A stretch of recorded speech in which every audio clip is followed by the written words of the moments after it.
Hello students, my self is Anil Chauhan. आज की video में हम पढ़ने वाले हैं क्लास 10 साइंस का फर्स्ट चैप्टर के अंदर type of chemical reaction. Type of chemical reaction, जैसा कि पिछली वीडियो में हमने पढ़ लिया था कि केमिकल रिएक्शंस क्या होती हैं। केमिकल रिएक्शन को रिप्रेजेंट करने के लिए हम केमिकल इक्वेशन को किस तरह से यूज़ करते हैं कि किस तरह से उसके अंदर हम किसी भी रिएक्टेंट या प्रोडक्ट का सिम्बॉलिक रिप्रेजेंटेशन करते हैं विद देयर फिजिकल स्टेट्स। और फिर उसके बाद हमने पढ़ा था कि केमिकल रिएक्शन को बैलेंस कैसे करते हैं, बैलेंसिंग ऑफ केमिकल रिएक्शन। तो चैप्टर को आगे बढ़ाते हुए आज हम पढ़ने वाले हैं टाइप ऑफ केमिकल रिएक्शंस। तो सबसे पहले जो टाइप ऑफ केमिकल रिएक्शन है उसके अंदर आता है कॉम्बिनेशन रिएक्शन। जैसा कि नाम से पता चल रहा है, कॉम्बिनेशन रिएक्शन वो रिएक्शंस होती है जिसके अंदर दो या दो से अधिक रिएक्टेंट कंबाइन होंगे और एक सिंगल प्रोडक्ट का फॉर्मेशन करता है। उस रिएक्शन को हम कहते हैं कॉम्बिनेशन रिएक्शन। तो रिएक्शन इन विच टू और मोर सब्सटेंस, जिसको हम रिएक्टेंट कहते हैं, जो रिएक्ट कर रहे होते हैं combine to form single product, are called combination reaction. जैसा कि हम देख सकते हैं कि कोई कंपाउंड, कोई रिएक्टेंट ए और बी, दो रिएक्टेंट मिलकर एक सिंगल प्रोडक्ट का फॉर्मेशन सी का फॉर्मेशन कर रहे हैं, तब इस तरह की रिएक्शंस को हम कहेंगे क्या, कॉम्बिनेशन रिएक्शन। यहाँ पे जो सी की जो केमिकल प्रॉपर्टी होगी ए और बी से बिल्कुल डिफरेंट होगी। इस तरह की रिएक्शंस को हम कहते हैं कॉम्बिनेशन रिएक्शन। इसका हम एग्जांपल की अगर हम बात करेंगे तो जैसे मान लो हमने मैग्नीशियम और ऑक्सीजन की रिएक्शन कराई। मैग्नीशियम को हमने ऑक्सीजन के प्रेजेंस में बर्न किया तो मैग्नीशियम ऑक्साइड बनता है, दो रिएक्टेंट मिलकर सिंगल प्रोडक्ट का फॉर्मेशन करता है। तो इस तरह की रिएक्शंस को हम क्या कहते हैं, इस तरह के रिएक्शन को हम कहते हैं कॉम्बिनेशन रिएक्शन। इसका दूसरा एग्जांपल हम देख सकते हैं क्या, कि जब हाइड्रोजन और ऑक्सीजन गैस की रिएक्शन कराते हैं तो हमको वाटर मिलता है ना। तो यहाँ पे भी सिंगल प्रोडक्ट का फॉर्मेशन हो रहा है, ये भी एक कॉम्बिनेशन रिएक्शन का एग्जांपल है। वहीं तीसरे एग्जांपल की हम बात करें तो calcium oxide CaO calcium oxide के अंदर जब हम वाटर मिलाते हैं, कैल्शियम ऑक्साइड का केमिकल नेम तो कैल्शियम ऑक्साइड है, लेकिन इसका एक कॉमन नेम भी होता है जिसको हम कहते हैं क्विकलाइम। क्विकलाइम भी कहते हैं कैल्शियम ऑक्साइड को। और जब इन दोनों की रिएक्शन करते हैं तो हम देखते हैं कि यहाँ पे एक सॉल्यूशन का फॉर्मेशन होता है जिसको हम कहते हैं कैल्शियम हाइड्रोक्साइड, और इसका कॉमन नेम है वो से कहते हैं स्लैग लाइम। और साथ ही साथ इस रिएक्शन के अंदर हम देख रहे हैं कि सिंगल प्रोडक्ट का फॉर्मेशन हो रहा है, लेकिन इसके साथ साथ हीट का भी फॉर्मेशन हो रहा है। तो ऐसी रिएक्शंस जिसके अंदर सिंगल दो या दो से अधिक रिएक्टेंट मिलके सिंगल प्रोडक्ट का फॉर्मेशन करते हैं उसको कहते हैं हम कॉम्बिनेशन रिएक्शन। लेकिन कुछ रिएक्शंस ऐसी भी होती हैं जिसके अंदर साथ में प्रोडक्ट के साथ साथ हीट का भी फॉर्मेशन होता है, उस रिएक्शन को हम कहते हैं एक्सोथर्मिक रिएक्शन। उन रिएक्शंस को हम क्या कहते हैं, एक्सोथर्मिक रिएक्शन। जैसा कि हम देख सकते हैं कि those chemical reactions in which heat is evolve along with product, ऐसी केमिकल रिएक्शन जिसके अंदर प्रोडक्ट के साथ साथ हीट भी इवॉल्व होती है, उस रिएक्शन को हम क्या कहते हैं, एक्सोथर्मिक रिएक्शन। तो एक्सोथर्मिक रिएक्शन का एक एग्जांपल तो हमारा ये भी हो सकता है।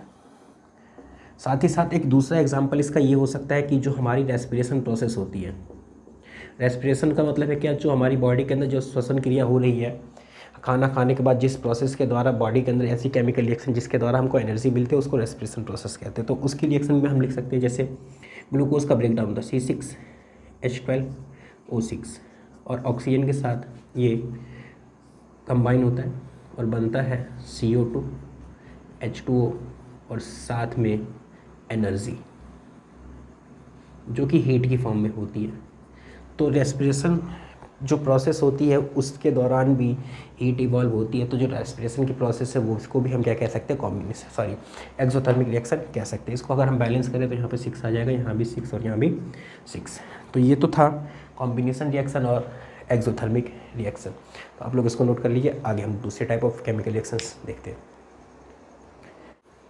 अब हम देखेंगे दूसरे टाइप ऑफ केमिकल रिएक्शन जो कि है डिकम्पोजिशन रिएक्शन। डिकम्पोजिशन रिएक्शंस क्या होती है, those chemical reactions in which one compound, मतलब सिंगल कंपाउंड होगा जो रिएक्टेंट होगा डिकम्पोज इनटू 2 और मोर प्रोडक्ट, जिसको हम वो कंपाउंड भी हो सकता है और एलिमेंट भी हो सकता है, are known as decomposition reaction. मतलब एक ऐसी रिएक्शन जिसके अंदर सिर्फ एक ही रिएक्टेंट होगा, एक ही सब्सटेंस होगा और वो ब्रेक होगा दो या दो से अधिक प्रोडक्ट के अंदर। तो इस तरह की केमिकल रिएक्शन को हम कहते हैं डिकम्पोजिशन रिएक्शन। जैसा कि हम देख सकते हैं, मान लेते हैं कोई कंपाउंड ए है, ये ब्रेक होता है दो कंपाउंड में बी और सी में। इन दोनों की केमिकल प्रॉपर्टी एक दूसरे से भी अलग होगी और ए से भी अलग होगी। इस तरह की रिएक्शंस को हम कहते हैं डिकम्पोजिशन रिएक्शन। डिकम्पोजिशन मतलब क्या, टूटना।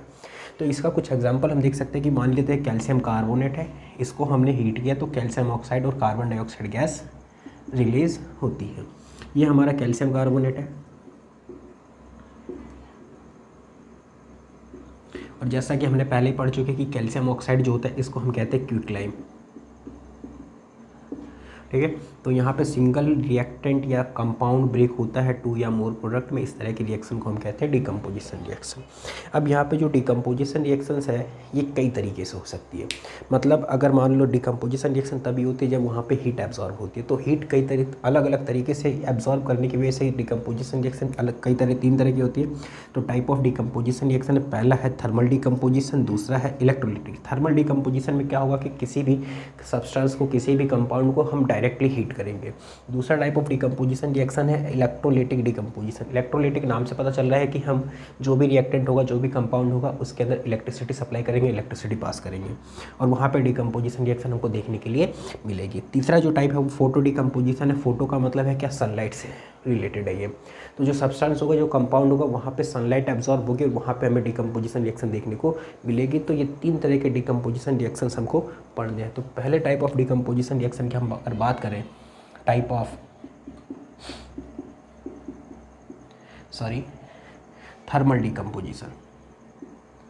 Thermal decomposition. तो अगर मैं इसके एक एग्जांपल की बात करूँ तो पहला एग्जांपल तो हमारा यही है कि हमने कैल्शियम कार्बोनेट को हीट किया और ये बन जाता है कैल्शियम ऑक्साइड प्लस CO2। और वहीं पे अगर मैं दूसरा एग्जांपल लूँ तो मान लेते हैं हमारे पास फेरस सल्फेट है, FeSO4 फेरस सल्फेट है।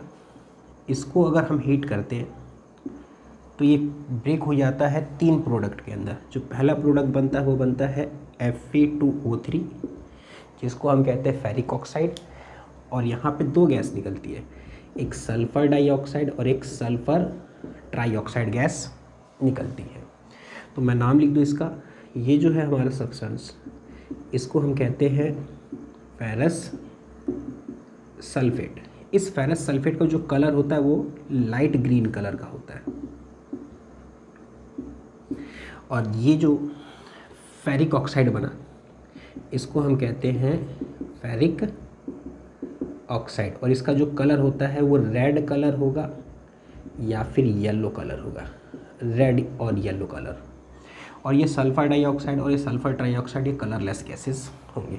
तो यहाँ पे हम देख सकते हैं कि सिंगल सब्सटेंस 2 या मोर प्रोडक्ट के अंदर ब्रेक हो रहा है, इस तरह की रिएक्शन को हम कहते हैं डिकम्पोजिशन। और ये डिकम्पोजिशन का कौन सा टाइप है, थर्मल डिकम्पोजिशन रिएक्शन। अगर मैं वैसे बैलेंस करूँ तो यहाँ पे 2 आ जाएगा, बाकी रिएक्शन ये बैलेंस है, बाकी हम चेक कर सकते हैं रिएक्शन बैलेंस है।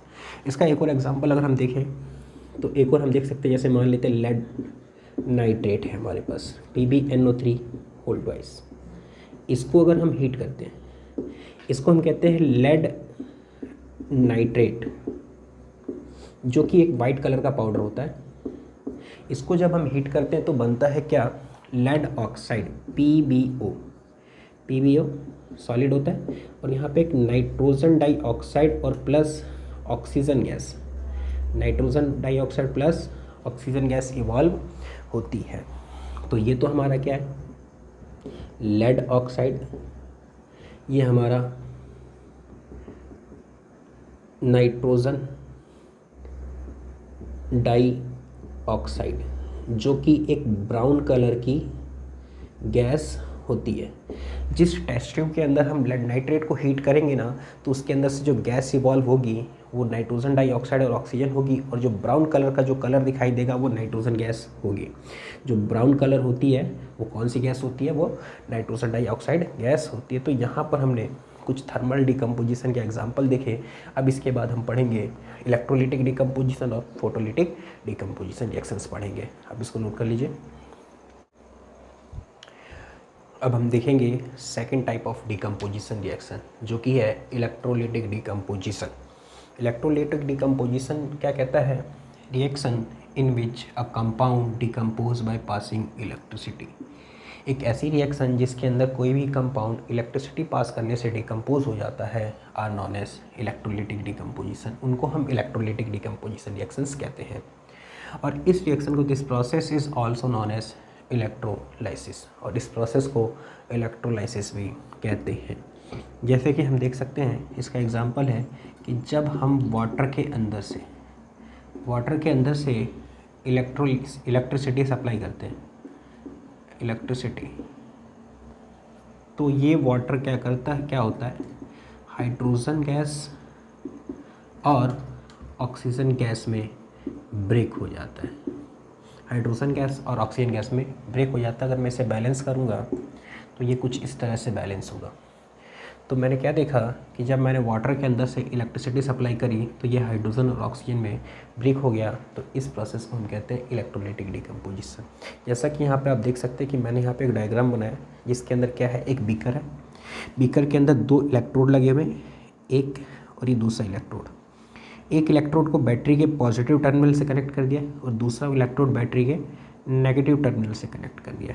जो इलेक्ट्रोड बैटरी के पॉजिटिव टर्मिनल से कनेक्ट है उसको हम कहते हैं एनोड, जो पॉजिटिव वाले से कनेक्टेड है, और जो इलेक्ट्रोड बैटरी के नेगेटिव टर्मिनल से कनेक्टेड है उसको हम कहते हैं कैथोड।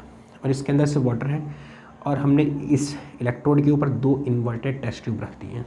अब जैसे ही मैं क्या करता हूँ, यहाँ पे स्विच ऑन करता हूँ, जैसे हमने स्विच ऑन किया इलेक्ट्रिसिटी इसके अंदर से पास हुई, ये वाटर के अंदर कुछ इस तरह से ब्रेक होगा हाइड्रोजन गैस और ऑक्सीजन गैस में।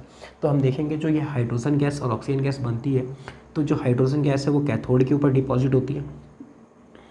इस कैथोड वाले इलेक्ट्रोड के जो टेस्ट ट्यूब रखे यहाँ पे हाइड्रोजन गैस डिपॉजिट होगी और एनोड वाले में ऑक्सीजन गैस डिपॉजिट होगी। लेकिन एक चीज़ हम यहाँ पे देखेंगे कि जब 2 वाटर के मॉलिक्यूल्स का ब्रेकडाउन हो रहा है तो 2 हाइड्रोजन का और 1 ऑक्सीजन का बन रहा है, मतलब हाइड्रोजन का नंबर यहाँ पे डबल है और हाइड्रोजन का वॉल्यूम डबल है। इसलिए हम क्या देखेंगे कि कैथोड के ऊपर जो गैस का वॉल्यूम है वो क्या होगा, डबल होगा कंपैरेटिवली एनोड के ऊपर जो गैस का वॉल्यूम है। इसीलिए इस वाले इलेक्ट्रोड के अंदर थोड़ा सा वाटर का लेवल ऊपर होगा और यहाँ पे नीचे होगा। और हम देख सकते हैं कि यहाँ पे जो हाइड्रोजन गैस है, ये हाइड्रोजन गैस के जो मैं डॉट बना रहा हूँ ये हाइड्रोजन गैस के बबल्स हैं, और वहीं पे यहाँ पे जो मैं बबल्स डॉट्स बना रहा हूँ ये ऑक्सीजन गैस के बबल्स हैं। तो यहाँ पे साफ साफ दिख रहा है कि ऑक्सीजन गैस का जो वॉल्यूम है वो हाइड्रोजन गैस के वॉल्यूम का क्या है, हाफ है, या फिर मैं यूँ कहूँ कि हाइड्रोजन गैस का वॉल्यूम ऑक्सीजन गैस के वॉल्यूम के डबल है।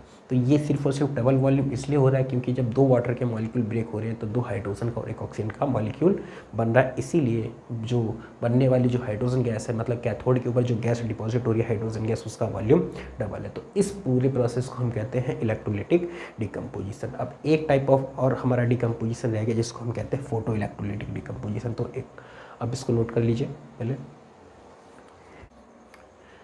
तो अब हम देखेंगे third type of decomposition reaction जिसको हम कहते हैं फोटो डिकम्पोजिशन रिएक्शन।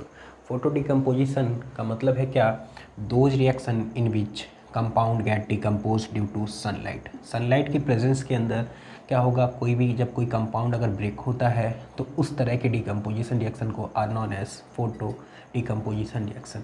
और एक चीज़ और हम इसको कहते हैं photo decomposition reaction, photolysis decomposition भी कह सकते हैं, फोटोलाइसिस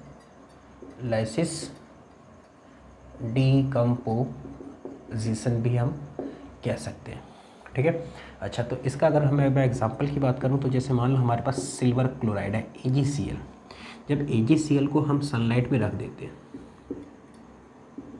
तो ये जो AgCl का जो कलर होता है ये वाइट कलर का होता है और ये ब्रेक हो जाएगा, सनलाइट की प्रेजेंस में ब्रेक हो जाता है और ये ब्रेक हो जाता है सिल्वर और क्लोरीन गैस में। अगर मैं इसको बैलेंस करूं तो कुछ इस तरह से होगा और ये क्लोरीन गैस क्या हो जाएगी, इवॉल्व हो जाएगी और ये सिल्वर क्लोराइड का जो कलर है वाइट से कैसा हो जाएगा, सिल्वर जो ब्रेकडाउन होगा डिकम्पोज होगा तो सिल्वर का कलर ग्रे हो जाता है।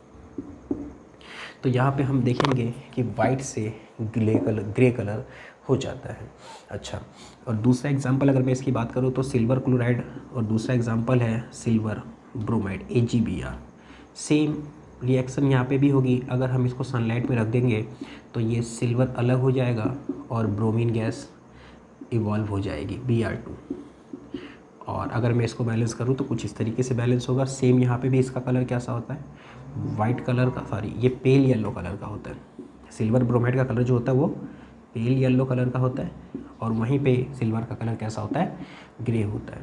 तो यहाँ पे हम देखते हैं कि जिस प्रकार से अगर हमने सिल्वर क्लोराइड या फिर सिल्वर ब्रोमाइड को सनलाइट की प्रेजेंस में रखा तो ये डिकम्पोज होके अपना कलर कैसा कर लेता है, ग्रे कलर का कर लेता है। इसीलिए सिल्वर क्लोराइड और सिल्वर ब्रोमाइड को डार्क बॉटल के अंदर रखा जाता है। और एक चीज़ और कि ये जो फोटो डिकम्पोजिशन रिएक्शन है, इस रिएक्शन का उपयोग हम किस में करते हैं, ब्लैक एंड वाइट फोटोग्राफी में भी इसका यूज़ करते हैं। तो this reaction is also use in this reaction is used in black and white photography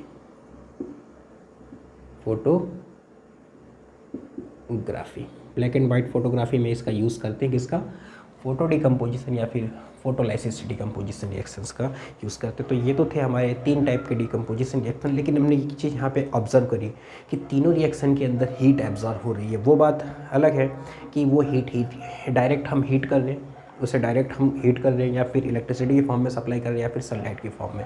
तो तीनों ही फॉर्म में हमने देखा क्या होती है, हीट एब्जॉर्ब होती है। तो जिन रिएक्शंस के अंदर हीट एब्जॉर्ब होती है उन रिएक्शंस को हम कहते हैं एंडोथर्मिक रिएक्शन। उन रिएक्शन को हम क्या कहते हैं, एंडोथर्मिक रिएक्शन। जिन रिएक्शंस के अंदर हीट इवॉल्व होती है उसको हम कहते हैं एक्सोथर्मिक रिएक्शन, और जिन रिएक्शंस के अंदर हीट एब्जॉर्ब होती है उसको हम कहते हैं एंडोथर्मिक रिएक्शन। तो अभी तक जितने भी हमने डिकम्पोजिशन रिएक्शंस पढ़े ये सारे एंडोथर्मिक रिएक्शंस के भी एग्जाम्पल हो सकते हैं। तो endothermic reaction,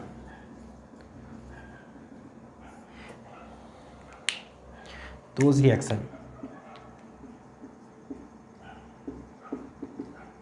in which heat is absorbed are known as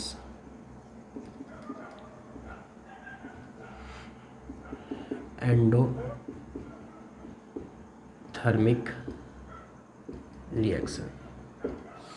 तो आज हमने पढ़ा टाइप ऑफ केमिकल रिएक्शन के अंदर combination reaction, endothermic reaction, decomposition reaction और एक्सोथर्मिक रिएक्शन। तो आज की वीडियो में इतना ही। नेक्स्ट क्लास में हम पढ़ेंगे डिस्प्लेसमेंट रिएक्शन और double displacement reaction. Thank you.